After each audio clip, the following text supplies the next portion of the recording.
I think looking at him saying either that or I could okay, take it, just and you one. said I said no, and I put it in front of you. that. Or If I have I one, say no will and you you move it back. If I have one drink, could we move on? Yes. And he takes it. Takes a drink. Now, do we cheers before that? That'd be good. We have one drink. Okay, here. So please, and roll sound. And boom up. Boom up. Boom up. Okay.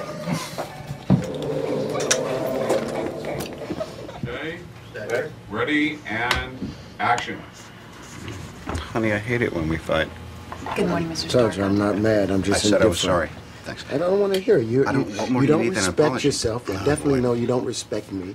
John recognizes that the script is a skeleton.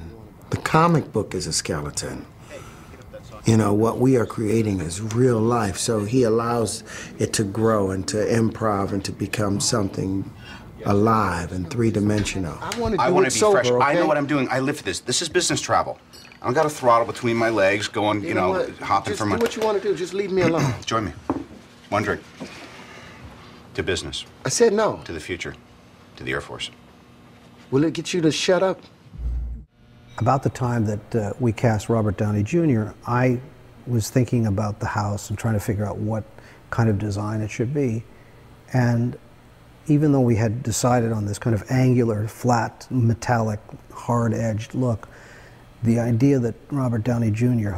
has he comes with a certain vulnerability with him, and it may sound strange, but we redesigned the notion of the house after casting him. I thought that he would be more suitable in something that architecturally mirrored who he was, a little softer inside, a little bit more susceptible, a little more vulnerable. There was a certain vulnerability about him, so I thought round is nice, and it's more elegant, and it just seemed a little bit more womb-like.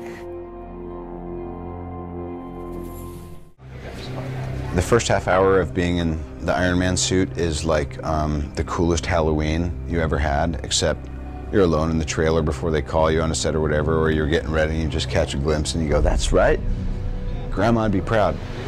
And then, because it's not really, it's designed for guys to wear, but I'm not a stuntman. And most of the stuntmen aren't doing, 65 scenes in the next 3 weeks. Most of them are young enough to not have a teenager at home.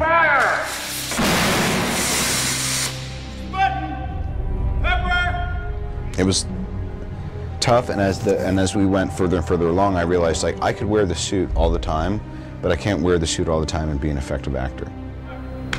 I'm sorry, did that interrupt your flow? I guess this is a draw. The last couple of weeks of shooting, I was like, you know what? I made it this far. I need to sleep. I want to eat pasta. I don't care if I'm puffy tomorrow. Don't put me in a t-shirt, kiss my ass. I did all that stuff because then the job is you drop the saddlebags and you charge out of Dodge City, because you want to get out without getting your ass bit by a rattlesnake. Now it's time for both of us to go. That's the law of nature, Tony! Oh!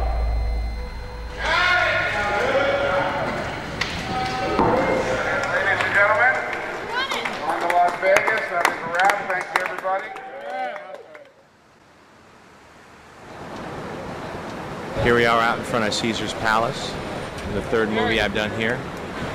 And we're exhausted. We're doing a death split, which means you start at midnight and go into the next day. We tried to turn around. Everybody stayed up as late as they could, gambling and partying last night, and tried to sleep all day. I, for one, was not able to sleep all day, and I have to act and direct today. So this could all go to hell in a handbasket on our last day of principal photography. But here we are. This is the big finish line. We always knew that if we got here, we'd be in good shape.